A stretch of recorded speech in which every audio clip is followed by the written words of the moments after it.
一命二运三风水，风水好坏和你大有关系。欢迎大家来到今天的小酱汁命理讲堂。今天小酱汁主要给大家讲讲第5根手指，代表你晚年运势吉凶，子女能力大小。不少人应该发现了自己的小指好像比其他人的小指看起来短，所以很好奇小拇指短代表着什么，甚至可能觉得小指短是不是不好。据说小指越长越饱满，代表处事圆滑，有才华和财富能力；小指饱满又修长，八面来风稳赚钱，子女有成身边转，到老不知何忧愁。小指饱满挺耸聚拢，子女多或者子女将来有出息。下面就为大家解说一下小拇指短代表着什么。不过在比较手指长短的时候，最好把手指的指根放在同一高度进行比较，因为每根手指的指根位置高低是不同的。有时候不是手指较短，而是指根太低。指根高低跟晚运有关，高的吉祥，特别低陷；晚运凄凉。手指长短看人的个性。小指短代表什么？小指又称忌指、手小指、尾指、小拇指，位于尾端最细小的一只手指头，所以叫尾指。在相学上是管55岁后的运程的。原则上，小指的长短度蕴藏晚年婚姻是否幸福。相学概率，小指代表智慧、口才、艺术，又经常被相学家称之为第2根拇指。有许多成功者几乎毫无例外地拥有一根比无名指第1指节线更长的小指。如果小指长直顺且圆润的人，通常有很卓越的办事才能和社交手腕。如果小指低于无名指的第1指节线很多，小指弯曲，那么这个人无论是在运势或财力方面都很难有所成就。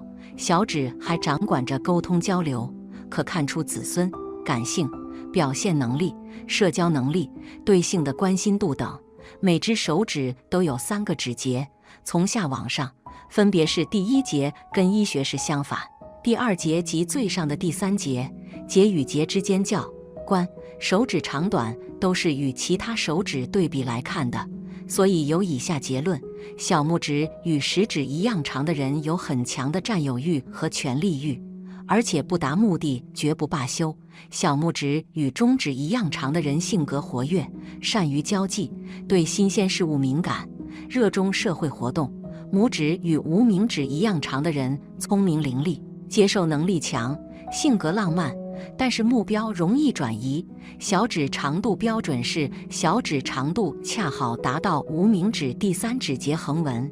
这种人个性保守，追求稳定的感情生活，即使婚后出现追求者也不会出轨。到了晚年，大多数人都能陪伴老伴。小指长度过长，小指长度超过无名指第3指节横纹，到达无名指的第3节位置，代表此人有主见，具智慧和管理能力，受到异性欢迎。但小指过长的人会初恋不顺行，而婚后也常为了小事而争吵。小指长度过短即小指长度在无名指第3指节横纹之下，在无名指的第2节位置，也称小指过不到3关。其实大多人的小指长度都是这样，主要原因是小指的起始位置较低。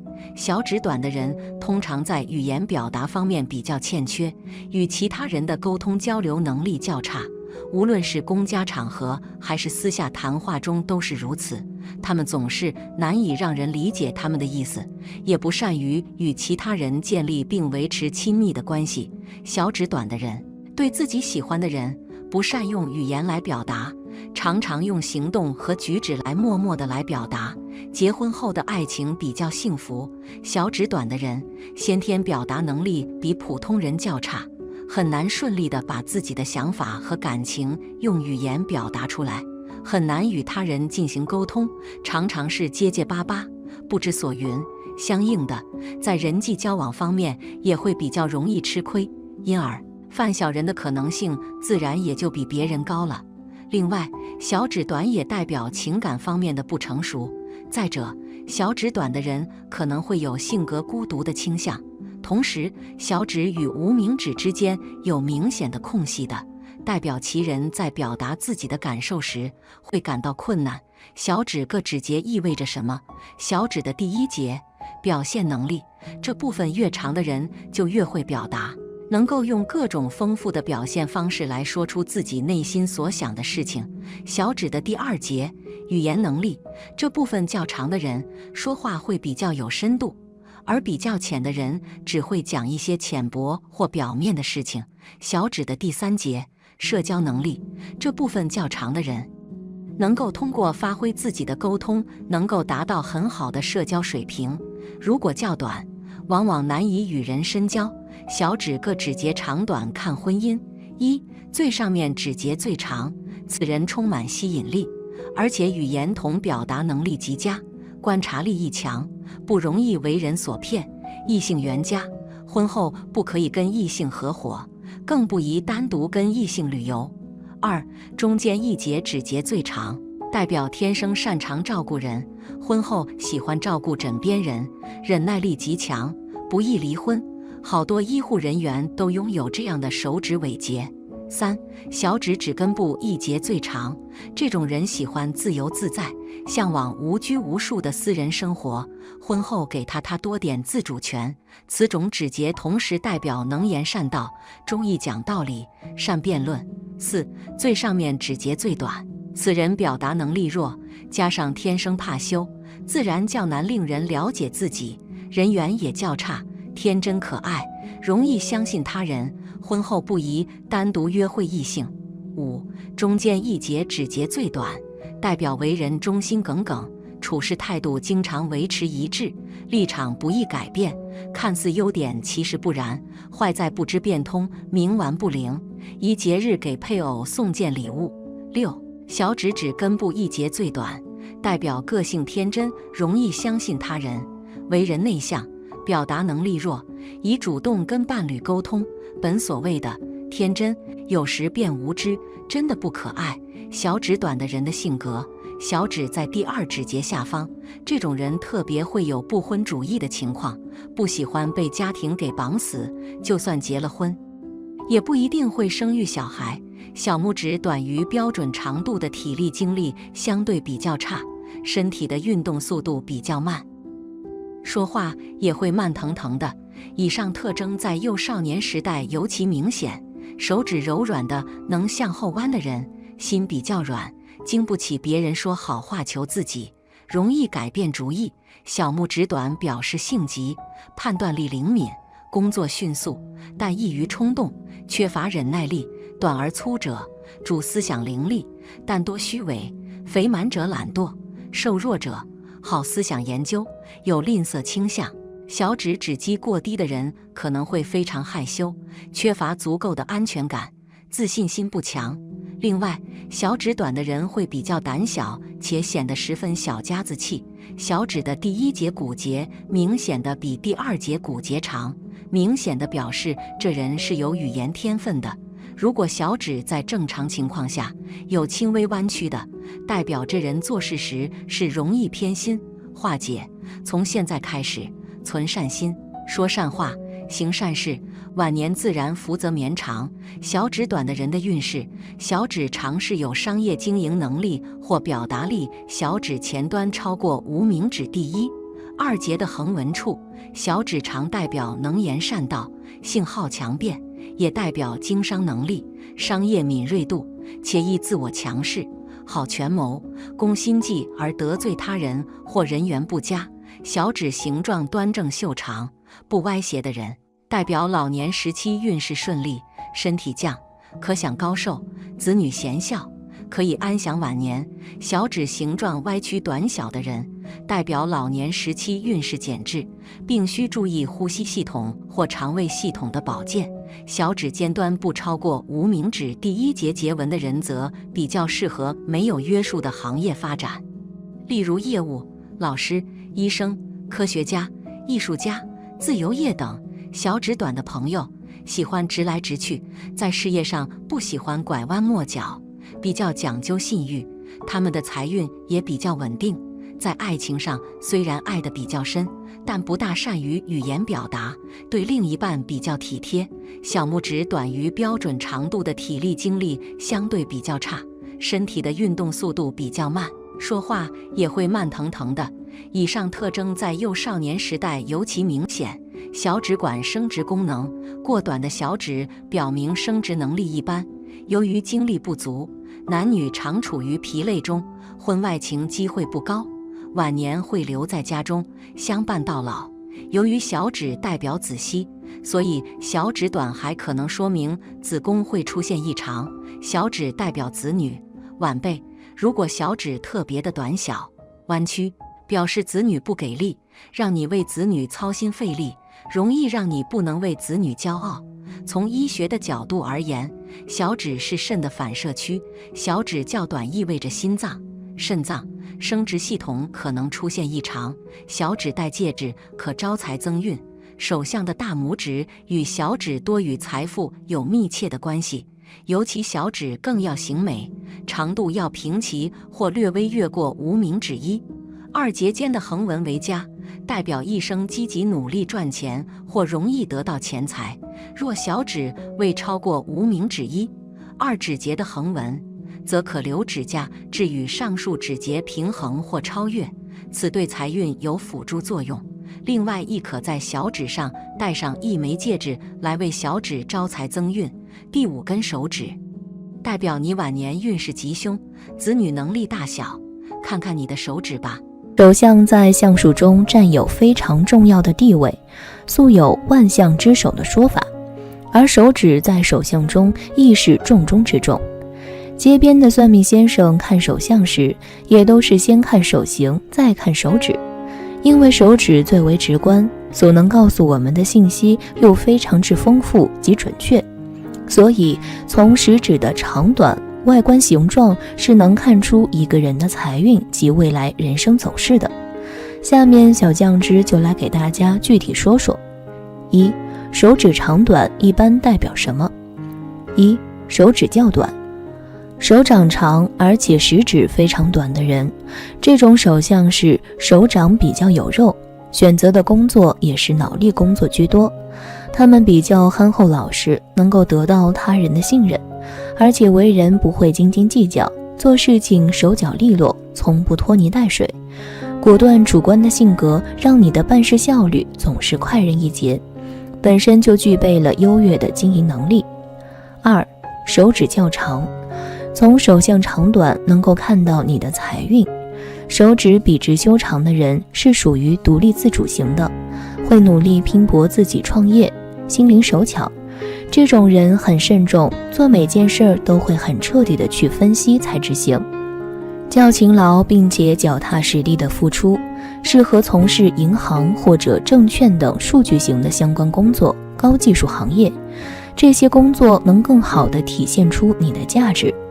适合从事实业的经营工作、高层管理员。如果手指过分短小的话，比例失调的话，则显示这个人具备慵懒的性格。二、各手指长短代表什么？一、大拇指。拇指代表父母、祖上，拥有圆润厚实拇指的人可借父母之力，用钱的观念十分实在，不会将钱花在过分强调感官享受的事情上，像华丽的衣服和美食，在这种人的眼里是极为不实际的。这样的人对生活的要求很简单，为人也相当的务实，说一是一，不会有太多的心机。平而薄的拇指粗细不匀，弯曲灵活，大多与厚实的拇指正好具有相反的性格。这样的人不喜欢一板一眼的日子，喜欢快捷方式，没有耐心，贪图享受。大拇指比较长的朋友，意味着年少时运势上相对来讲比较顺利，进步比较快，学习比较优秀，身体比较强壮，同时多长辈爱护和关心。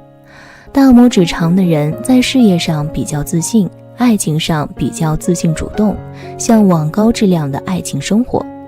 大拇指比较短的朋友，年少时要靠自己努力，事业上追求务实，喜欢一些实时的事业，会白手起家，不喜欢炫耀自己的财富。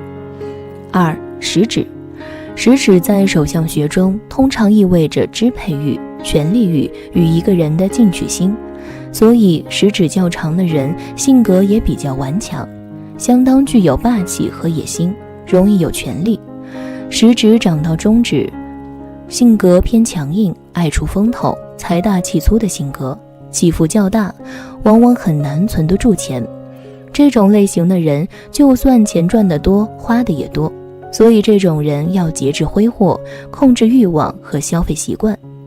食指较长的朋友人生目标比较高，比较事业化，对权力的欲望比较强，在社会交际中善于表现自己，人际关系较好，喜欢别人服从自己，有很强的管理能力，在爱情上舍得为自己喜欢的人花钱。食指较短的朋友，他们有很强的嫉妒心，看到身边的人超过自己，内心总是不服气，一定要超过对方。事业上有时比较辛苦，爱情上表现得比较平易近人。3. 中指。中指是4根手指中最长的，而且位于5根手指头的中心，象征一个人的命运，以圆润直长为上。圆润直长的中指代表有好的命运，事业、财运、婚姻方面都有好的结果。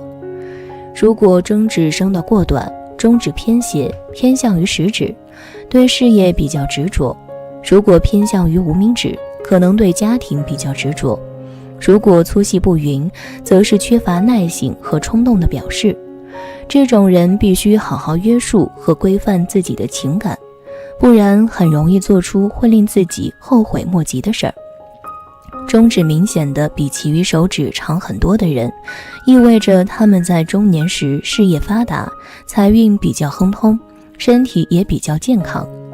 中指如果比较短，和其他手指有点齐，意味着在事业上有时缺乏耐心，干工作时感觉没有希望，就坚持不下来，易见异思迁。他们的财运还是比较稳定的，在爱情上他们常常为情所困，因为他们爱得比较深，感情上有点风吹草动就会比较在意。4. 无名指。无名指代表配偶和家庭关系，如果偏向于中指，表示你家庭的责任心很重，为家庭付出代价很大；如果偏向于小指，表示为晚辈子女付出很多。如果无名指跟中指一样长，那便是喜欢赌博的手相，对于任何事都有喜欢下赌注的兴趣。这种人一听到打麻将、赛马、玩牌，全身的血液都会立即沸腾，眼睛也为之一亮。这种人的确对输赢有着相当敏锐的感觉，也喜欢投机性比较高的理财方式，股票、房地产等投资生意会很乐意参与，但是并不表示有万全的把握。这样的人赶上极端的时间，会随便赌输整个家当，将会使自己落得倾家荡产。无名指比较长的朋友，在事业上有独特的眼光，在工作中有自己独立的计划，一步一步的实施，不大受外界的干扰。在爱情上，他们有很强的审美观，比较浪漫的爱情感觉。无名指比较短的朋友比较有个性，在工作上不喜好高骛远，踏踏实实，比较沉稳，不喜欢投机冒险。在爱情选择上，考虑现实中的生活较多，他们的爱情一般比较稳定，财运也不容易出现大起大落。5. 小指。小指代表子女、晚辈，还代表智慧、口才、艺术，又经常被相学家称之为第二根拇指。有许多成功者几乎毫无例外地拥有了一根比无名指第一指节线更长的小指。下面小酱汁就具体给大家说说。1. 标准的小指。标准的小指长度应该是恰好到达无名指节的第3指节横纹。通常这种人个性保守，追求稳定的感情生活，即婚后出现追求者也不会出轨。而到了晚年，他们大多数人都能够陪伴老伴儿安享晚年。若是小拇指过长，这样的人虽然有主见，具有智慧和管理能力，并且很受到异性欢迎；而若是小拇指过短的，则代表了对朋友不错，但没有防人之心。2. 小指短。小指短的朋友喜欢直来直去，在事业上不喜欢拐弯抹角，比较讲究信誉。他们的财运也比较稳定，在事业上虽然爱得比较深，但不太善于言语表达，对另一半也比较体贴，体力精力相对比较差，身体的运动速度比较慢，说话也会慢腾腾的。以上特征在幼少年时代尤其明显，尤其是在第二指节下方的这种人，特别会有不婚主义的情况，不喜欢被家庭给绑死，就算结了婚，也不一定会生育小孩。3. 小指长。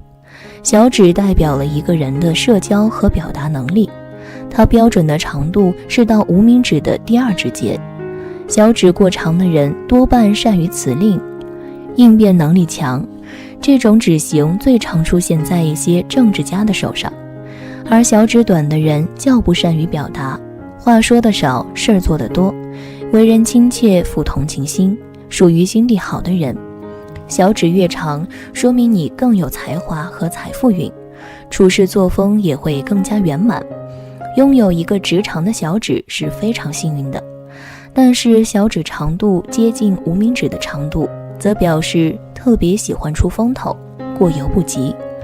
通过上述，大家知道了手相中五指长短代表什么命运了吧？5个手指长短不一样，代表的命运也是不一样的。算命看相以看手为首，人的五指可以身居自如，这也是和动物的区别之一。而大拇指强健有力，可单独活动，所以独尊大拇指为首，且在手相中尤为重要，代表了一个人的体魄、尊严、意志力。那么如何通过大拇指怎么判断一个人的运势呢？今天小酱汁就和大家说说。1. 从大拇指形状看。1. 大拇指长直，又硬又厚。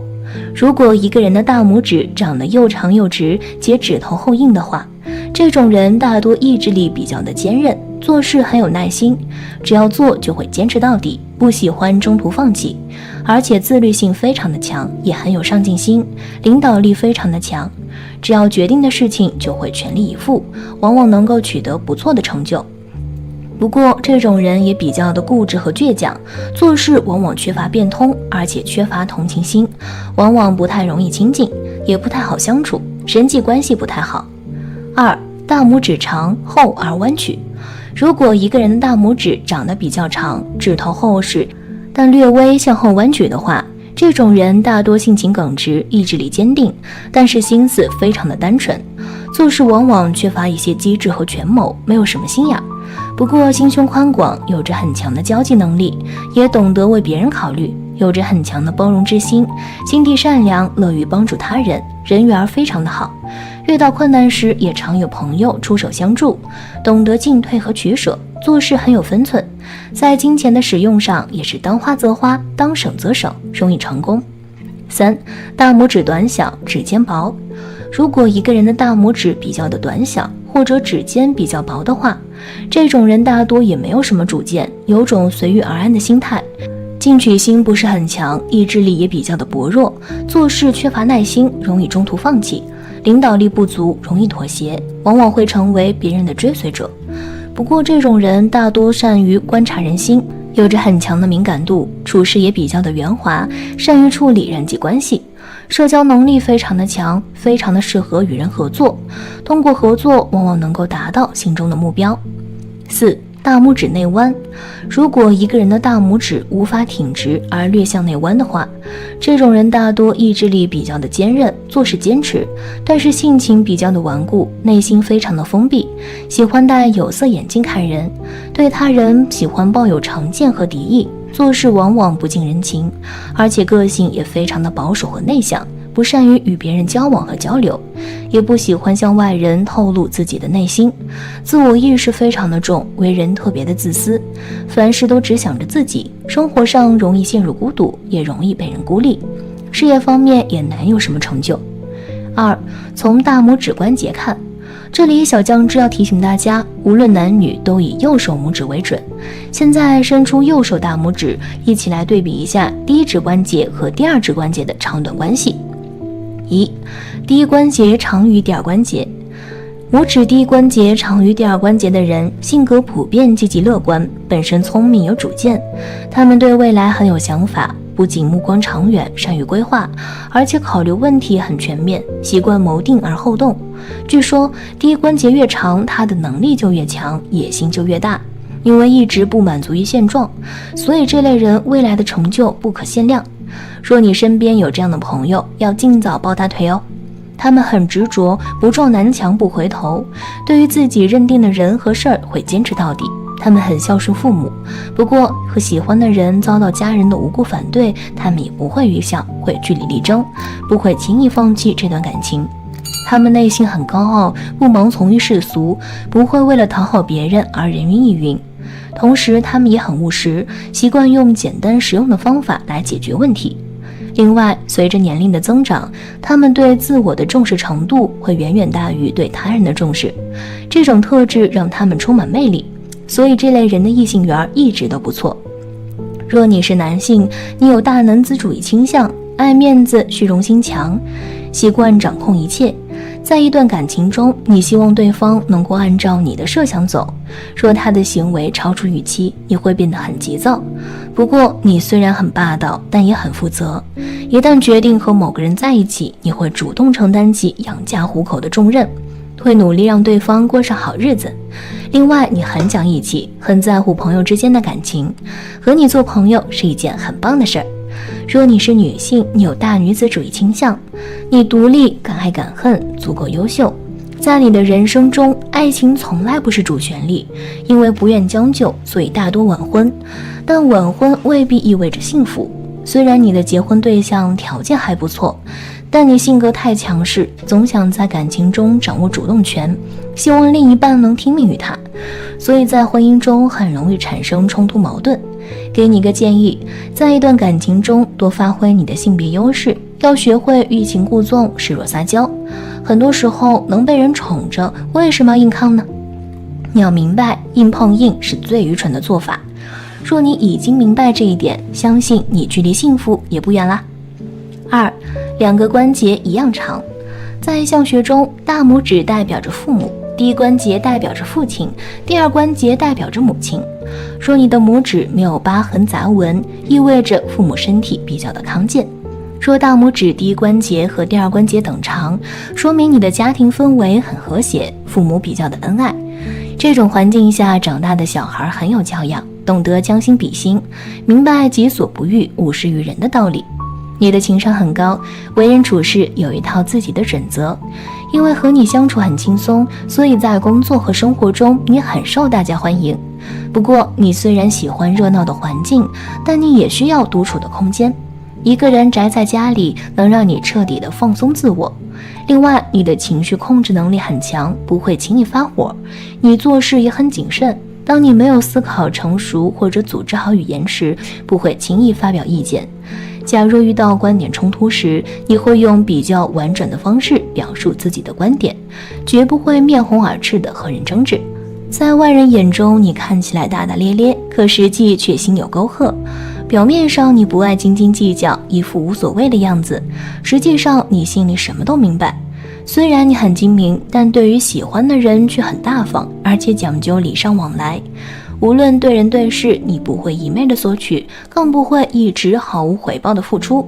你能够很好的拿捏其中的尺度。在感情方面，你讨厌轻浮浅薄，只会夸夸其谈的人。虽然你很喜欢听甜言蜜语，但更看重另一半的真心。虽然你渴望浪漫的爱情，但你更看重现实的因素。所以你在结婚之前一定会全方位考察对方的家境和能力。若你在他身上看不到未来，最终一定会离开。给你一个建议，在感情中你太被动了，总想着缘分从天而降，还幻想对方有颜有钱有身高，还只爱你一个，别做梦了。若你还单身，就主动一些，跳出舒适圈，提高交友的层次，脱单会变得很简单。若你正在交往中，就控制自己攀比的欲望，不要轻易拿恋人和别人对比，很伤感情的。3. 第一关节短于第二关节。拇指第一关节短于第二关节的人，性格成熟稳重，遇事宠辱不惊，属于大智若愚的类型。这类人不喜欢张扬，不喜欢吸引注目，虽然能力很强，为人却很低调。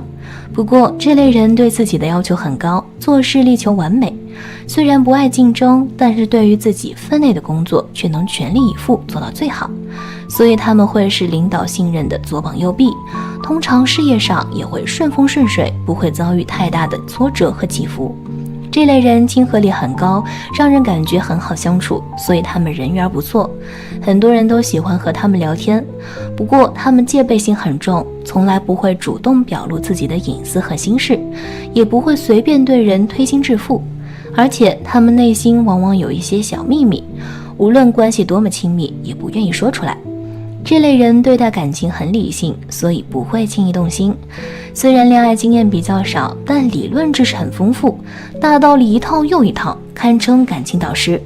他们很明白良性沟通的重要性，所以闹矛盾时喜欢有事说事儿，很讨厌对方冷战或者是冷暴力解决问题。因为看事情很透彻，所以这类人最容易在婚姻中过得幸福。这里小酱汁可以给你一个建议，有时候呢可以冲动一点，浪漫一点，去做你想做的事情，不要因为各种顾虑而错过难得的机会和缘分。另外，你太容易焦虑了，还经常失眠，建议找个机会出去走走，散散心，别总宅在家里，把时间都浪费在手机上，太可惜了。五指长短分别代表什么个性？如果你的手指是这样的，那恭喜了。手相又称掌相，是一种以手掌的形态和纹理去推论运程的占卜法，但很多人不知道，除了手上的掌纹、手型以及指甲的形状外，手指的长短也能看出你是什么个性。一、手指总体长短，除大拇指外，食指、中指、无名指、小指等其余4指的长短是与手的其他部位相比而言的。手指很长的人通常是热心肠的，乐于帮助他人，关心他人的需求。然而，有时候他们的热心可能会过火，让别人误以为有别的企图，因此可能会被人疏远。手指粗长的人常常表现出神经过敏的特点，更喜欢独处思索。他们倾向于在内心深处寻找答案，对于外界的刺激有时会过于敏感。相比之下，手指稍短的人性格则更为粗犷，心胸开阔，思维敏捷。然而，他们可能缺乏计划性，做事有时会显得散漫马虎。同时，手指较短的人往往性格内向，戒备心较重，固执而任性。他们更倾向于保持独立，不太愿意轻易信任他人，有时甚至显得有些固执己见。2. 大拇指长短。大拇指又称薄指、大指或巨指，是手指中最粗大的一根，因此被称为大拇指。拇指较长的人通常更加注重精神上的满足，在追求过程中，他们倾向于寻找与他人共同的兴趣点，通过精神交流来增进关系。相反，拇指较短的人更倾向于追求物质上的满足，在追求目标时，他们可能更注重实际的物质收获，因此应注意不要过于忽视精神层面的交流。适当的实质礼物会增进关系。拇指短而纤细的人可能缺乏自信，对于做出决定可能犹豫不决，较为保守。在追求目标时，他们需要更多地展现出果断和决断的能力，积极主动地为自己的未来做出选择。拥有厚实的大拇指的人，用钱观念比较实在，不会把钱花在不切实际的东西上面。这类手相的人对生活要求很简单，为人也相当务实，不会有太多的心机。而拇指平而扁的人，则不喜欢一板一眼地过日子，他们的性格具有神经质的特质，对于理财会过于谨慎、保守，因而变得优柔寡断。3. 食指长短。食指又称食指、人指、眼指、头指。没有筷子的时候，都是用这只手指头挖东西吃，或是先尝尝看食物的味道，所以称之为食指。食指较长的人对自己的成就抱有很大希望，作为伴侣，你需要给予体谅及协助，追求期间要表现得有主见。如果食指的长度比中指更长，这代表其人是有权利欲；食指较短的人，较懂得理解他人感受的，但自己却容易感到孤单，需要伴侣的保护。如果食指明显的偏向中指的话，亦显示这个人一生比较寂寞。与中指相比，食指较长的人比较好强，注重名声，有领导欲望，愿意支配人。与中指相比，食指很短的人稳健持重，但是比较怯懦，缺乏气魄，循规蹈矩，不敢越雷池一步。与无名指相比，食指很长的人理想远大，不安于现状，而且敢作敢为，但是由于永不满足，理想又变为无法抑制的野心。食指和无名指一样长的人上进心强，为了实现自己的目标锲而不舍，不辞劳苦。与无名指相比，食指很短的人心胸狭窄，妄自菲薄，听天由命，缺乏上进心。4. 中指长短代表的个性。中指又称长指、僵指，因为位于手掌中央，所以叫中指。如果中指是较为修长的，较为自我，不容易接受新的事物，追求者要以时间去冲破其内心。如果中指显示的比其他手指特别突出而粗的，这人是善于计算的，你给对象的一印象非常重要。如果中指较短的人，做事是较为冲动的，而且凡事喜欢以直觉做判断。与食指相比，中指很长的人性格古怪，情绪变化无常。中指与食指一样长的人名利心较重。与食指相比，中指很短的人安于现状，容易自我满足，缺乏雄心大志。与无名指相比，中指长的人自我意识强，感情细腻，有艺术性。中指与无名指一样长的人不安守本分，常想侥幸报复，因而容易陷入声色犬马的生活。与无名指相比，中指很短的人性格粗糙，遇事欠思考，喜欢暴力。5. 无名指长短代表的个性。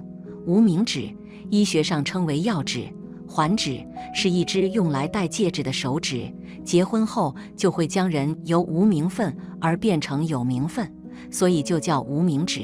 修长的无名指是聪明而感性的一群，短少的无名指较为情绪化，而且人际关系有问题。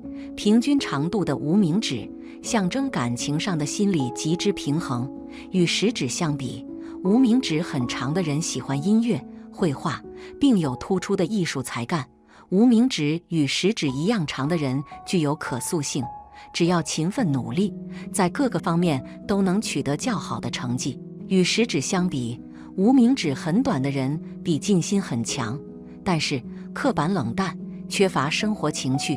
与中指相比，无名指很长的人个性很强，但是不善于处理人际关系。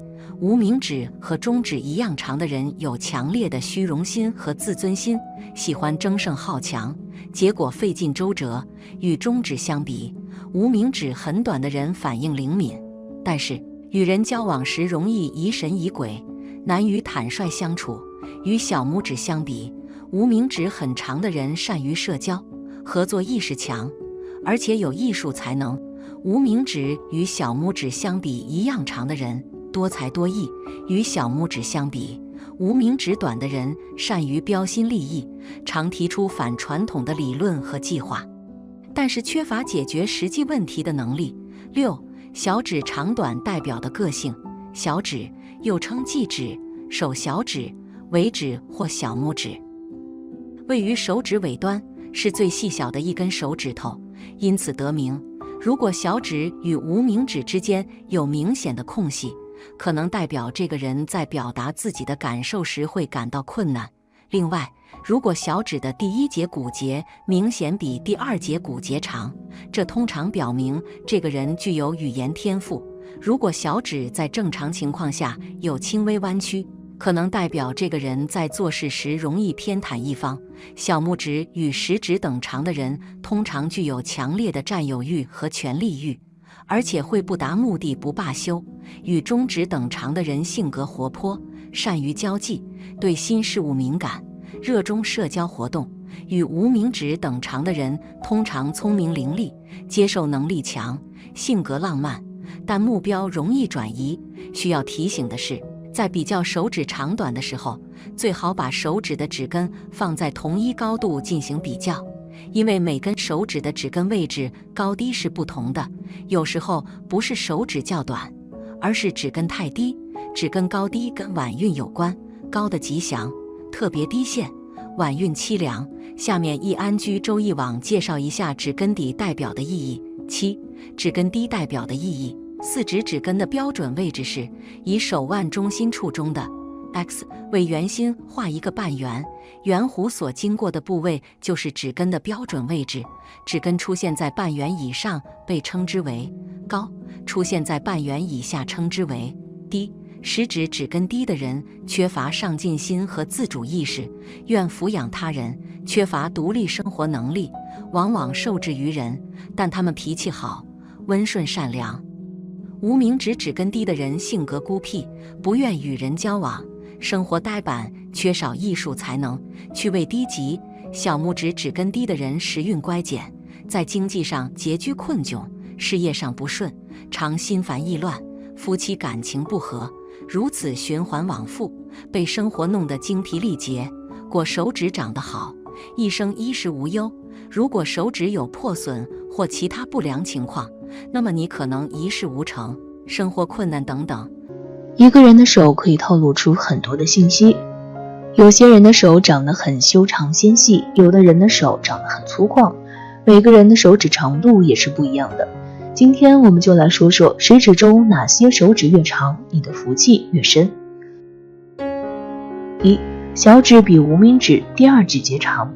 在中国传统的相学中有这么一句话，小指过三关，不愁吃和穿。意思是，如果小拇指比较长的话，那么其人一生的财运、福运都比较出色，不会出现在生活中缺少财富的情况。之所以说小拇指的长度较长会带来更好的运程，是因为在相学中，小拇指的长度若是超过无名指的最后一个指节，也就是第三指节的话，就意味着其人的财富比较出色，能够在工作中依靠自己的努力赚取财富收入。而且如果是女性拥有这种手相特征的话，还意味着她们可以嫁得一个好人家，婚后的生活幸福安稳。2. 食指比无名指长。食指比无名指长的人非常的聪明伶俐，从小时候开始就是学霸一个，他们长大后更是社会的精英分子，不仅赚钱能力一流，还善于理财，钱财到他们手里如滚雪球般越滚越大。因此这种人是很有福气的，在物质上衣食无忧，在精神上也会得到极大的满足。3. 拇指细长直上。我们这里说的大拇指很长，通常是指大拇指的长度几乎到了食指的第二关节处。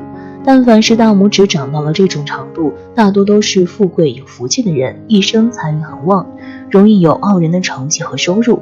这种手相的人聪明能干，头脑灵活，反应敏捷，具有大智慧，做事有条有理，又擅长把握时机。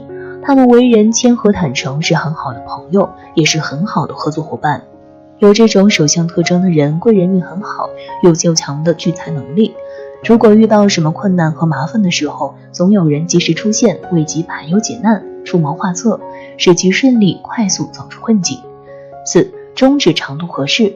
在相学中认为中指特征可以展现出个人在情感以及金钱财运方面的好坏变化，特别是命主的理财投资等偏财运的涨幅下跌，都是可以从中指来看的。所谓中指的长度合适，是指高于其他4根手指，但长度不会超过1个指节。拥有这种类型中指的人，无论是面对工作还是投资理财，都能够保证按照计划而来，既不会因为自己有能力随意行事，也可以做到对自己保持信心，从而确保在投资过程中能够不断的增加收入。除此之外，如果一个人的手掌中有以下8种特征，一生能生财有道，福气满满，快看看你有没有。1. 手掌柔软有肉。如果一个人的手掌摸起来特别的柔软，并且厚实有肉，看不到青筋和血管暴露在外的话，那就说明此人的运气很好，而且精灵手巧，很会挣钱。这种手相的人一般都比较的聪明能干，头脑清晰灵活，无论从事什么职业都容易有所成功。最关键的是，他们一生的财运很好，尤其是偏财运，在一些投资项目上会有很大的回报。只要是他们看准的项目，似乎都会赚钱，所以一般这种手称为发财手。此外，这类人的贵人运也不错，在遇到困难时容易有贵人出手相助。2. 有贵人线。所谓贵人线，就是指在大拇指的下方有一条圆润的弧线，很多人可能不是很明显，要仔细观察才会发现。如果手上有贵人线，表示此人一生大富大贵，而且贵人运特别好，做事情时容易遇到贵人帮助。这种手相的男人财运极好，赚钱厉害，大多能拥有很多资产，家人也跟着享福。有此手相的女人容易嫁给一个有能力且有经济实力的男人，一生不会为了钱财而奋愁，所以但凡是有贵人线的人都不会缺钱，日子过得非常的富裕。3. 手掌有财库。手相学中所说的财库，指的是手掌心当中的纹路相互交叉，呈三角形或者方形，通常为财库。一般拥有这样纹路的人也不是很多，但有的也是模模糊糊不太清楚。如果掌中财库生得很明显的话，表示此人财运极好，有一定的资产，一生都不会缺钱。他们天生就是富贵命，即便不用太辛苦，也能拥有比别人还多的财富。这样手相的人大多都是自己创业者，不愿寄人篱下为别人打工，也不愿被别人管着。其实就凭他们自己的真才实学，也确实有这个能力自己创业，通常都是做得风生水起，收益可观，日子过得非常的富裕。4. 掌心藏水。所谓掌心藏水，是指把手平摊开来，中间整个凹陷下去，倒水进去都不会溢出来。拥有这种手相的人财运也很好，无论做什么工作都容易赚到钱。有此手相的人聪明能干，智商情商都很高，人际关系较好，也懂得利用自己身边的人脉资源，开通自己的事业道路，容易获得成功。他们不仅会赚钱，更会理财，比如买些理财产品，或者去做一些比较靠谱的投资，并从中获利。这样手相的人也堪称是发财手，赚钱容易，存钱也很厉害，大多数都是有存款的人。5. 财运线笔直。在手相学中，财运线的好坏直接影响到人的金钱运势，在人的手掌中都会出现一条财运线，只是有的看不太清楚，有的却是清晰可见，笔直伸长。如果你的财运线笔直清晰，一般就表示你的财运很好，一生会遇到许多次赚钱的机会，就算出生在普通的家庭里面，也能够通过自己的努力过上富裕的生活。这种手相的人聚财能力强劲，很会生活，能把日子过得红红火火，安定富足。6. 掌有凤眼纹。所谓的凤眼纹，是指大拇指的第2个关节处有2条至3条纹路组成的圆圈，看上去像一个眼睛。手上生有凤眼纹的人有富贵好命，生活富裕。掌有凤眼纹的人大多的聪明能干，财运还尤其的好，做事情比较顺利，聚财能力也是一流，他们只要自己稍微用点心，就能够赚到很多钱。如果男的有这种手相的话，表示事业有成，功成名就；如果女的有这种纹路的话，表示他们可以嫁个如意郎君，而且对方家境优越，生活富贵。7. 水星丘饱满。水星丘指的是小指根部，也就是财运线和钱财纹所在的位置。如果水星丘生得饱满有肉的话，通常都表示此人财库丰盈，财运较好。他们十分精明能干，如果不是自己当老板，也绝对是好的副手，收入可观。这种手相特征的人为人正直善良，口才好，也擅长交际，懂得随机应变，容易获得好的生财机会。再加之自己本身财运就好，所以赚钱对于他们而言会容易很多。这种手相的人聚财能力很强，日子过得安定富足。8. 钱财纹竖条。手相中的钱财纹也叫做是理财纹，指的是小手指和无名指根部长有一些细细的斜纹。如果钱财纹有很多条，并且清晰可见，那就表示此人的财运旺盛，不缺钱花。拥有这种手相的人会能说会道，口才极好，而且工作能力很强，在职场中深得上司的器重，得以重任。而且他们还可以通过其他的渠道去做一些投资，在贵人的指点和帮助下，再加上自己的好运气，会活得丰厚。这种手相的人眼光精准，对赚钱的机会向来都不会放过，所以他们生活也是安定富足的。当然，相学里的说法只是一种运程解析，幸福的生活还是要靠自己的双手去创造，勤奋是人生的第一要义。家庭中要有一双勤劳的手，可以改变自己和家庭命运的。勤奋一点，努力一点，收获的就多一点。有的人出身富贵，天生不为钱财而烦恼；有的人凭借自身努力，最终也能富贵满盈，却也有人一生穷困潦倒。今日我们从手相来看一下，哪些人财运好，财富多。一，看5个手指的情况，5个手指并拢无缝隙，表明这种人很能守财。反之，5个手指并拢起来，缝隙越宽，漏财就越严重，就算赚钱再多，都难于存钱，要尽早做好理财准备。一般来说，手指修长的人，往往在艺术方面有很强的天赋，并且能得到一定的名声和威望。这类型特征的人，这种手相的人追求精神主义，渴望权力，喜欢高高在上的地位，对钱财却不计较，花钱很随性，所以赚不到钱。2，看大拇指，人的大拇指第2关节，这个地方是表示财运旺衰的，此处无论是横纹还是直纹，纹路越多，表示积攒的财富越多。这种人多靠勤俭致富。大拇指节第2节指腹中的横纹，守财纹。有这种守财纹的，通常是能够守财的，理财能力也很好，会知道如何管理钱财，选择适当的投资。网格纹是大拇指下面的纹路，越密则越有财运。网格纹在这里的朋友，表示其人财运旺盛，赚钱比较容易，不论是上班族还是做生意的人，都会遇到好的赚钱机会。3，看食指，如果人的食指上有一条横纹的话，那就说明此人有异性缘，这种人一生中不缺钱，往往都是由桃花来的。例如，男人可能娶到很有钱的老婆，或者女孩会找到有钱的男人。人的食指与中指之间是代表勤奋与否的，如果这2指之间有细缝，说明此人善于思考，做事缜密，勤劳努力，所以将来必能出人头地，而有所成就，当然财富也会旺。在人的食指根部木星丘比较发达的人，这也是主财运的地方。木星丘在手相学称为巽宫，也叫钱财宫。这种人运势较好，因此财运必佳。木星丘宝气色血色良好的人，财运必然旺盛，这种人大多是商业发家。4，看无名指与小指，小指根部水星丘与无名指根部太阳丘之间的部位如有出现十字纹，表示亦有意外之财到来。这种人会有意外发财的机会，比如果买彩票中奖了等等。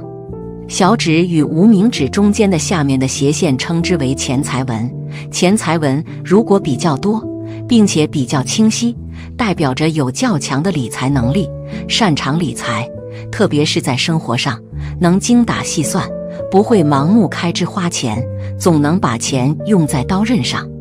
5，看手掌的厚薄和软硬。手相学上，手掌的厚薄代表一个人福分的多少。手掌饱满肉厚，并且张开手掌心能自然形成凹坑的人，是守财多福的手相。手瘦削无肉，掌心平平是月光族，花钱如流水，赚不到大钱也守不住财。拥有一双有弹性软绵绵的手，属于人生富贵的象征。如果再厚实的话，则代表着财运上比较丰厚，在理财上也比较有智慧，很有经济头脑。同时，他们在财运上也有好的运气，生活档次也比较高。手硬的人脾气倔强固执，虽然做事容易一根筋，但优点是工作上坚持执着有耐力。手硬而厚，可以白手起家，坚持努力后获得财富。手硬而薄则固执己见，事业上容易做错决定，而导致一生贫穷。6. 手掌有理财纹，在手掌感情线上方有一条平行的纹，叫做理财纹。有这种纹的人，通常是替别人理财，或者是大公司里面的会计，通常帮人理财，当然自己也会投资理财，因此不会缺钱用。7. 手掌有痣，手掌有痣，手掌的痣一般都是属吉痣，手掌心的痣代表智且富，代表你很聪明，将来会富有。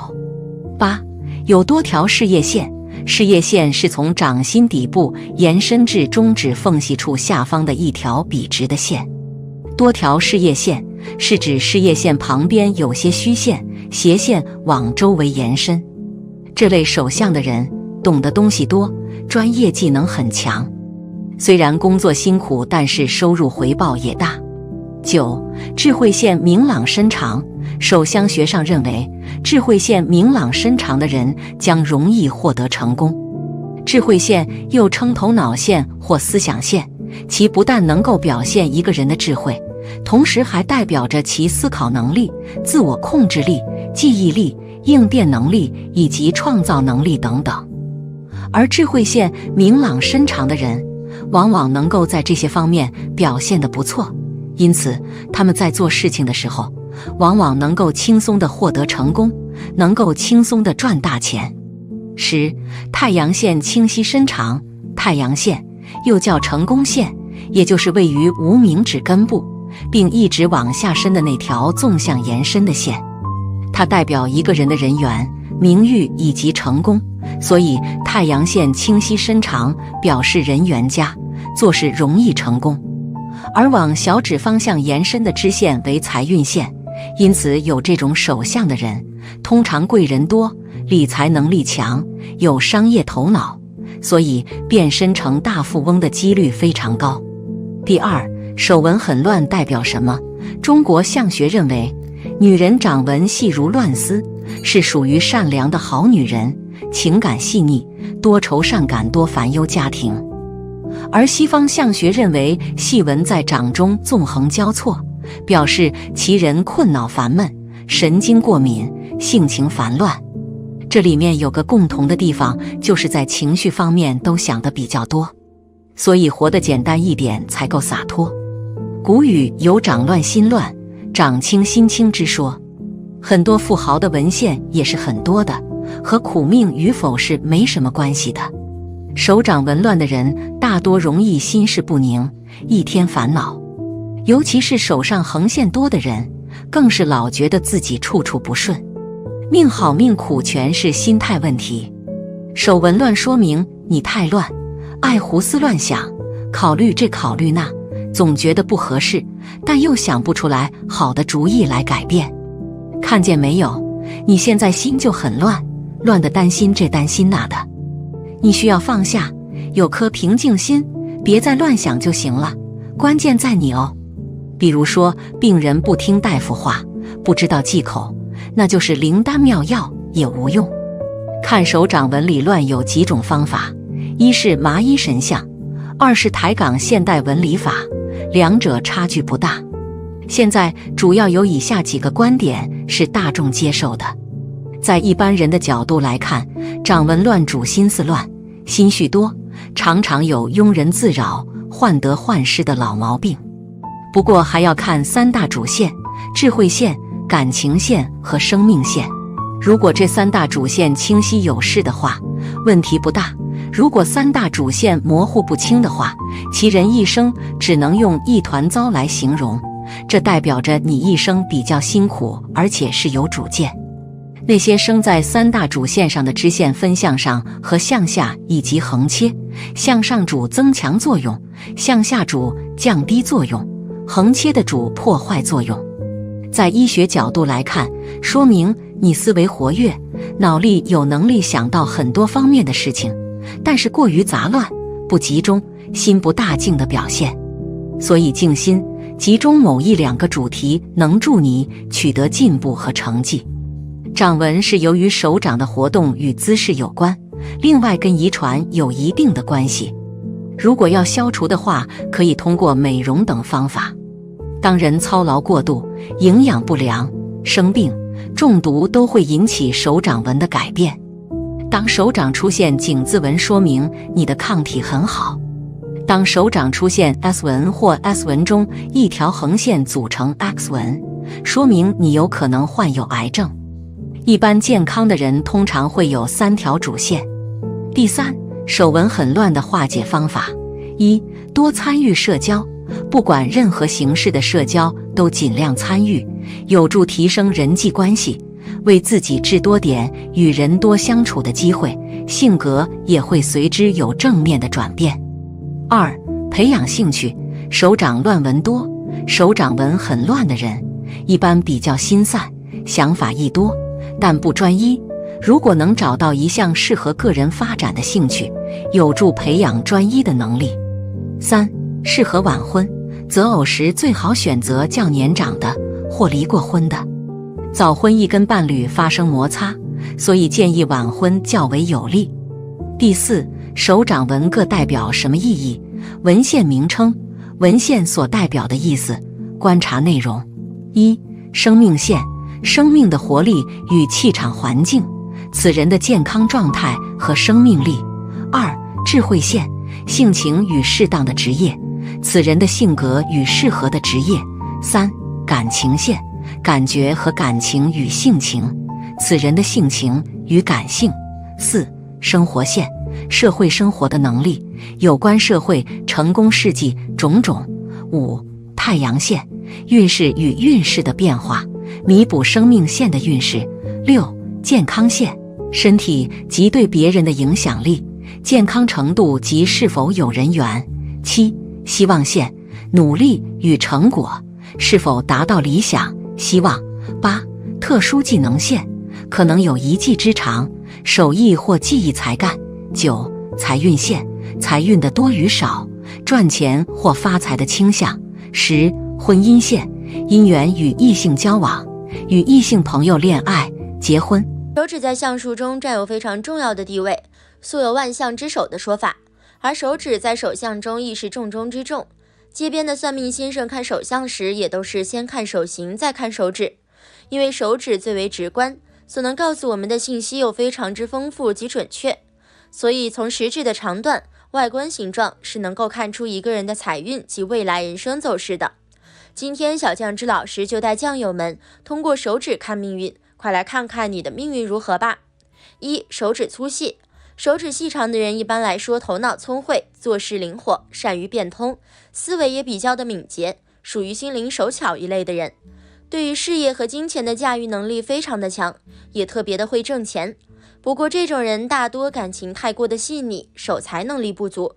手指较为短小或短粗的人一般做事比较踏实，对钱财的管控能力非常好，但是做事比较死板，格局较为的狭隘，挣钱能力不足，不过善于积累，晚年生活较为富足。二、大拇指，大拇指在相学中代表一个人的父母运和祖上运势。大拇指长得较为厚实，代表着可以借助父母之力。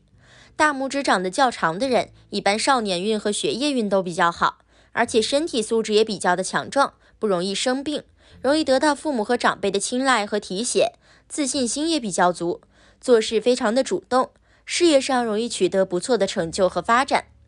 大拇指长得厚实且比较长的话，这种人大多属于特别务实的一类人，有事踏实，内心正直，说话也非常的实在，注重诚信，说一就是一，不会出尔反尔，做人做事方面都非常的真诚，不喜欢玩弄心计，消费方面也非常的理性，不喜欢盲目攀比，有钱花在刀刃上，而不是花到让自己放纵享受上。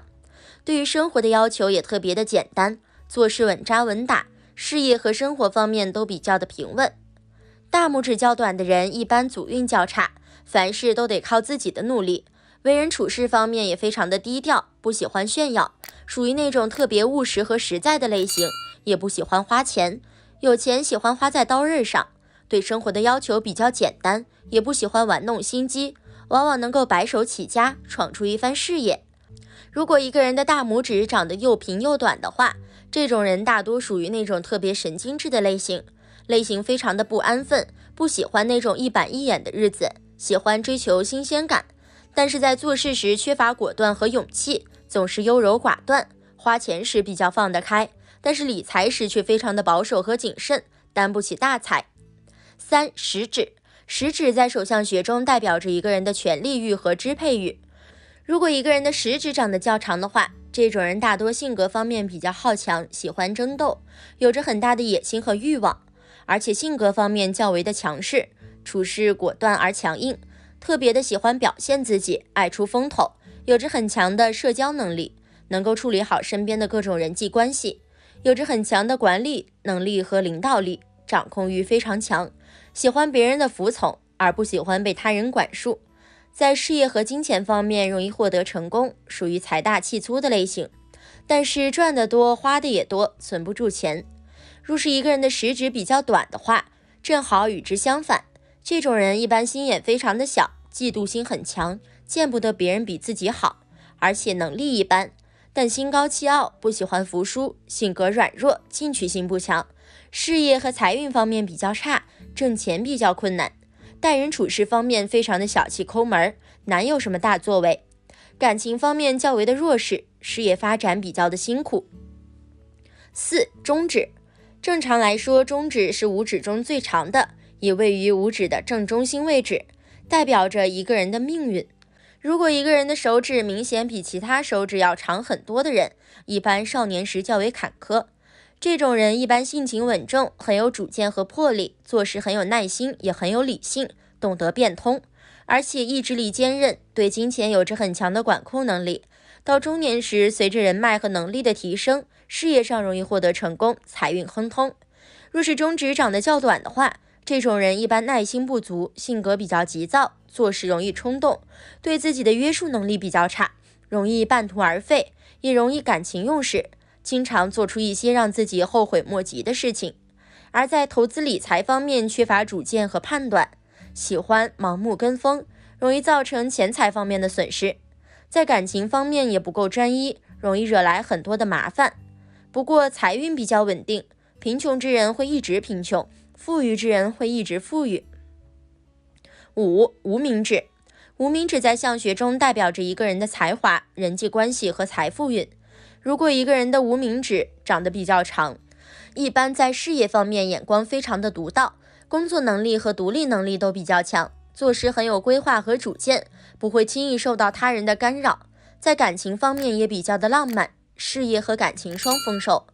如果无名指与中指快要平齐的话，这种人一般很有创造力和想象力，艺术天赋比较高，非常的有才华，而且性格开朗大方，人缘较好，能够获得非常不错的财富运。不过这种人天生赌性比较重，将金钱看得比较轻，喜欢追求新鲜和刺激，个性也非常的好强，不服输，成功时风光无限，但也可能是一夜变穷。无名指长得较短，这种人一般性比较强，智慧不高，做事比较的死板，不懂得变通，而且物质欲非常重，贪心不知道满足，但是挣钱却非常的困难，而且遇到困难就喜欢退缩和逃避。但是这种人感情和财运都比较的稳定，不会出现大起大落。6. 小指。小拇指如果长得较长的话，这种人一般观察能力比较强，口才也比较好，性格方面较为开朗，非常的健谈，但是话太多也不好，正所谓言多必失，容易因为自己的口无遮拦而得罪人。个性方面也非常的强势，有着很强的进取心，也善于玩弄心计。事业和财运发展较好，但是人缘不佳，在感情方面较为的强势，占有欲非常强，容易让另一半无法忍受。年轻时感情不太顺利，容易发生矛盾，晚年时家庭较为和谐，身体健康，生活富足。小拇指较短的人一般性情较为耿直，说话做事不喜欢拐弯抹角，而且非常的注重诚信，事业财运发展平稳。不过这种人在感情方面较为内敛，不爱表达，交际能力也非常的差，特别的不合群，朋友非常少，遇到困难时也没有人帮，感情不顺利。不过特别的体贴，会照顾人，一旦结婚，生活会非常的幸福。7. 手掌宽窄。手掌窄而细长的人一般做事缺乏理性和思考，喜欢感情用事，比较的冲动，而且花钱不知道节制，不懂得精打细算。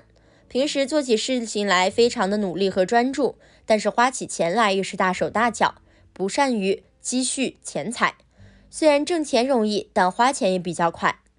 手掌长得横长而宽的人一般财运非常的好，积攒钱财的能力也比较好，命中注定有大财，也能找到一个好配偶，晚年安逸而富足。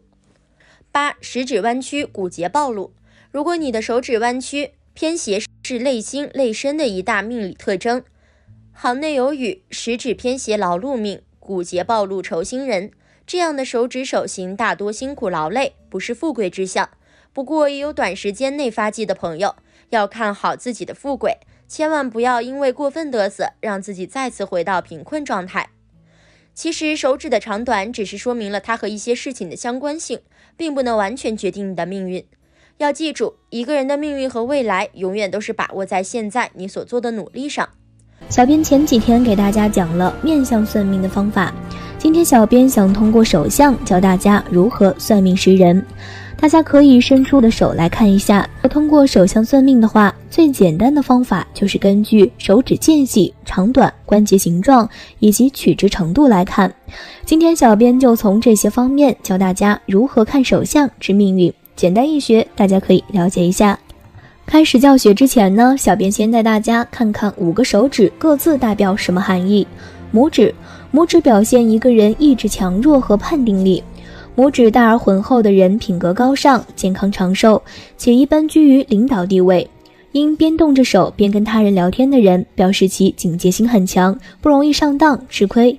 所以边动着拇指边向他人进谏的人，表示他存的不是真心。出生后数天仍然把拇指握在其他4指内的婴儿，表示其体质较虚弱。拥有厚实拇指的人，用钱的观念十分实在，不会将钱花在过分夸大的和享受的事情上，如华丽的衣服和美食，在这种人的眼中是极为不实际的。这样的人对生活的要求很简单，为人也相当务实，说一是一，不会有太多的心机。平而薄的拇指与厚实的拇指正好具有相反的性格，这样的人不喜欢一板一眼的日子，性格具有神经质的特性。假如拇指又平又短，对于理财则会有过于谨慎守旧而变得优柔寡断的情形出现。食指在手相学中通常意味着支配欲、权力欲与一个人的进取心。食指较长的人性格也比较顽强，相当具有企图心。食指过长，性格偏强硬，爱出风头。食指粗又长的人，财大气粗的性格，往往很难存得住钱。中指在5指中长得最长，位于5根手指的中心，象征一个人的命运，同时也表现一个人的思虑强弱之处。中指比普通的粗又长的人处事谨慎小心，不擅长社交活动，而喜欢独立思考的宁静生活。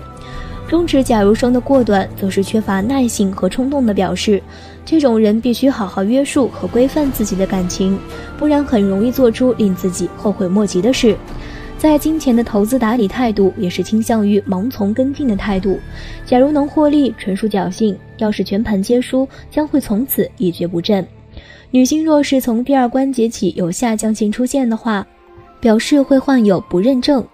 无名指象征着一个人的艺术才华、人缘和财富。在4根手指当中，无名指的长度仅次于中指。一看到无名指，往往会令人想到创作天分相关的事物，所以认定它主掌一个人的才华、人缘和财富，是手相学家一致认同的。无名指长的人好赌，这样的人将钱视为身外之物。他之所以赌钱，不是由于贪财，而是喜欢追求刺激，加上个性不服输所致。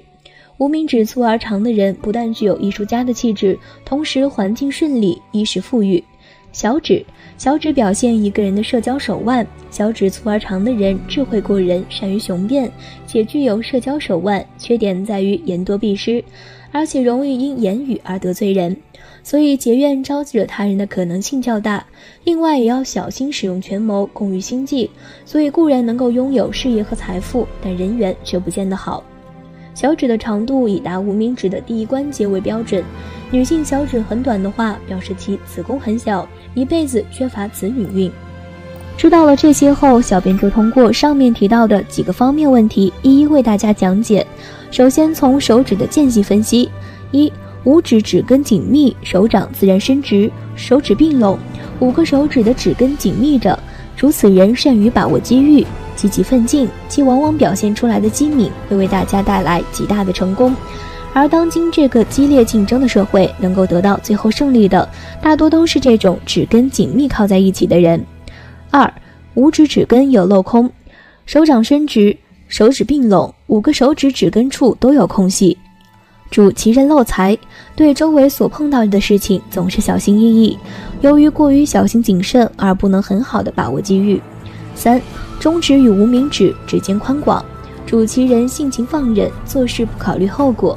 4、无名指与小指间隔宽广，主其人行动独立，思想上爱好自由，不过碰到事情还是能够未雨绸缪的。5、拇指与食指间宽细广，主其人具有独立心和竞争心，颇有侠义精神，能够赢得浓厚的友情。6、拇指紧靠食指，主其人小心谨慎，并且处处防范别人，依靠心重，成就不大。7、食指与中指间隔宽广，主其人思想独立，不喜欢受到他人干涉和束缚。8、四指间隔宽广，主其人不喜欢受到约束，思想行动都爱好自由。9、四指紧靠，主其人一意孤行，并且常常自鸣自得。接着我们从手指长短来识人，大家可以低头看一下你的右手，看看是无名指比食指长，还是食指比无名指长。为精确起见，大家可以借助测量工具。通常而言，男性的无名指长于食指，女性的食指比无名指长或一样长。那么具体的命运如何呢？小编来告诉你。1、无名指比食指长的人，理智大过于感情，反之情感大于理智。2、无名指比食指长的人，为人亲切，处事圆润，通情达理，在新的环境马上能与人打成一片，其缺点就是缺乏判定能力。3、手指长短决定交易本领，无名指相对于食指越长，你可能赚的钱越多。4、无名指相对于食指越长，这些人具有自信、爱冒险、探索性强、警惕性高以及反应快等特点。5、男人无名指相对于食指较长，更有男人味儿，业绩大大好于娘娘腔的男人。6、无名指相对于食指越长的人，在足球和篮球等烈的对抗性运动上颇有天赋。7、无名指越长，计算能力越突出，食指长的人更善于读写。8、无名指比食指长的儿童，理科成绩可能会比文科好。反过来，对于那些食指比无名指长的儿童来说，他们在阅读、写作和口语科目成绩要比数学成绩更好。9、无名指比食指长的孩子更倾向于存在极度活跃、机灵弱小的行为，食指长的孩子更有可能存在神经质、敏感等行为特征。10、无名指长表示婴儿处于发育时期的心脏、大脑以及手的雄性雌激素更高，而食指长则表示其雌激素更高。11、无名指比食指长的女性更具运动天分，尤其是在赛跑、足球、网球等与跑步有关的项目上，成绩更为显著。12、无名指长的男性通常会具有更明显的男性特征，比如说在竞技体育方面表现更为突出，成绩更为优异。而在其他方面，诸如侵略性和竞争性等，也会表现得更为强悍。相反，假如是食指比较长的男性，则在生理和行为上有着不同的表现。尽管如此，他们也有着自己比较擅长的体育运动，如武术与体操的项目。13、女性无名指过长，患有膝关节炎的风险更大。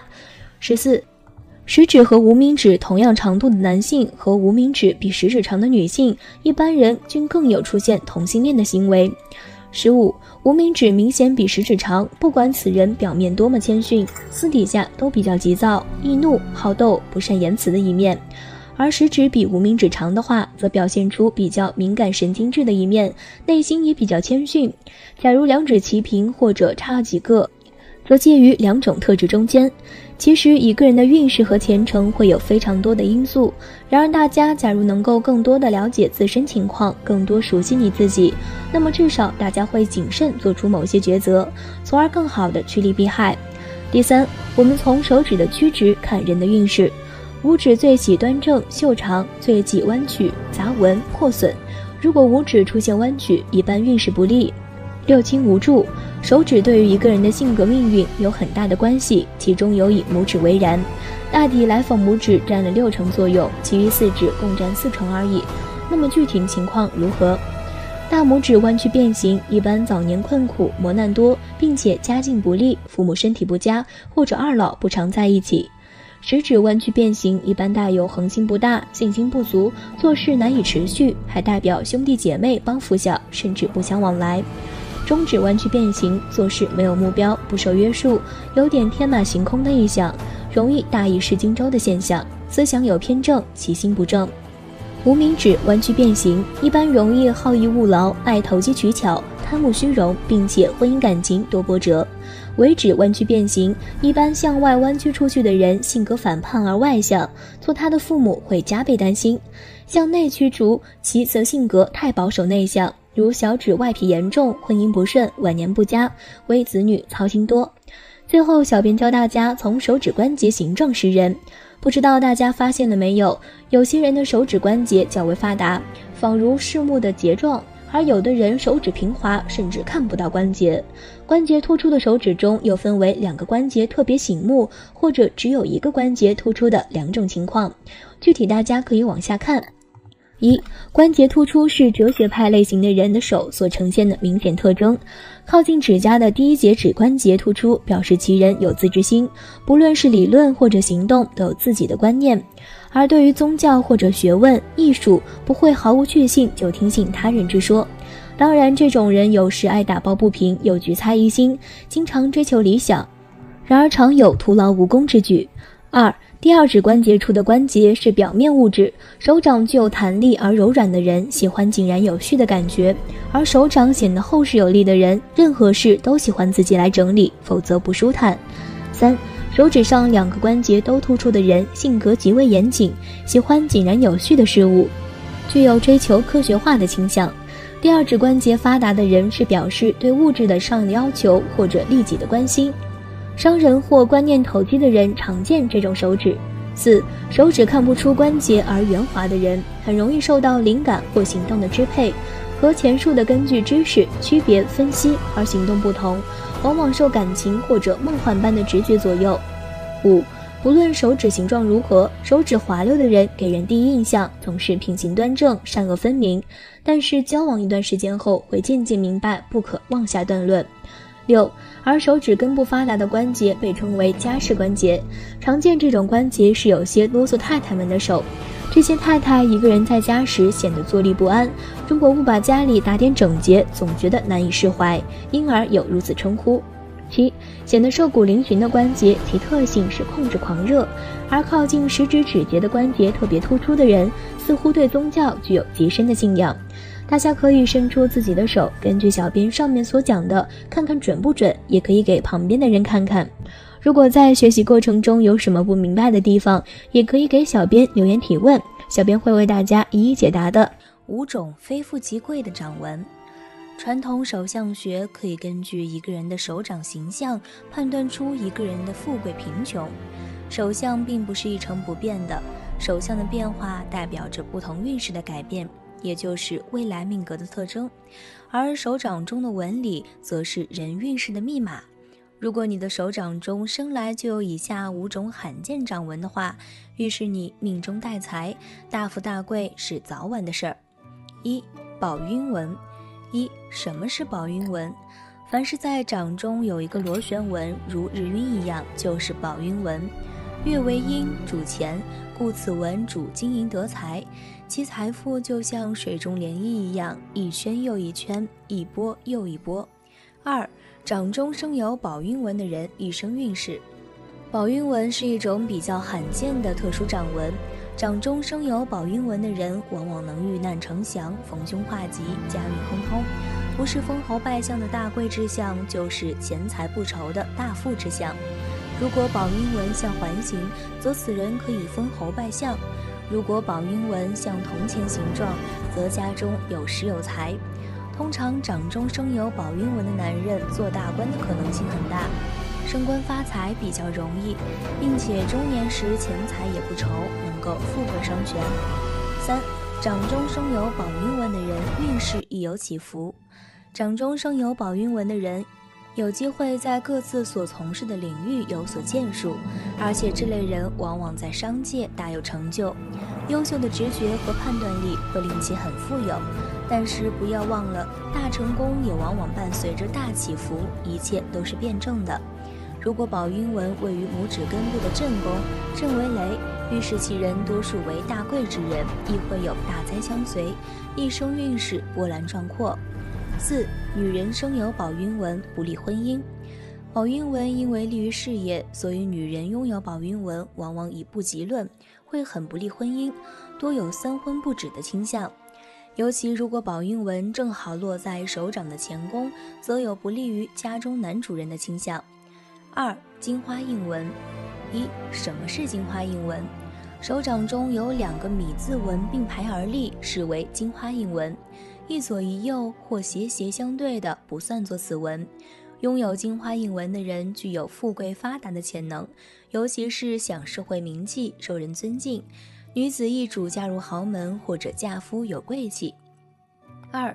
生有金花印纹的人一生运势。金花印纹是一种十分少见的吉祥手纹，这种手纹不仅十分漂亮，还寓意无比吉祥，代表人的贵气。在古代，若是男人拥有，必然可以做大官，一登龙门，身价100倍，成为高人一等的贵人，人上人。若是出现在女子手中，必然可以嫁入侯门，飞上枝头当凤凰，成为金光闪耀的贵妇。在如今男女平等的时代，这种手相的人都能够通过自己的努力成就自己的事业。掌中有金花朵般的纹理，男人有此纹可当大官，女人成此纹可生贵妇。3. 不同部位的金花纹意义不同。对于经商的人来说，如果在木星丘或者水晶丘出现金花印纹，预示其人财运很旺，财源滚滚，会将生意经营得很好。不过由于其人经常关注自己的生意或者企业，精力都用到这方面，容易忽视健康，从而在身体上会出现问题。对于正在上学的人来说，如果在明堂或者太阳丘出现金花印纹，此人会将所有精力都用在学习上，所以一般成绩都不错，而且会拥有很好的文采，才思敏捷，是写文章的好手。对于一心从政的人来说，如果太阳丘有金花印纹，此人会很有魄力，能够大刀阔斧地干一番事业。如果此纹出现在明堂，部位则不佳，预示其人可能是个糊涂官员。生命线上有金花印纹是大富大贵之象，男儿官运亨通，女子可以为官。有这样手纹的人远离贫苦，而且福配子孙。4. 亦有贵人相助的六花纹。与金花纹相似的还有一种六花纹，形如六角小花，一般是单独出现，这也是一种吉利的掌纹。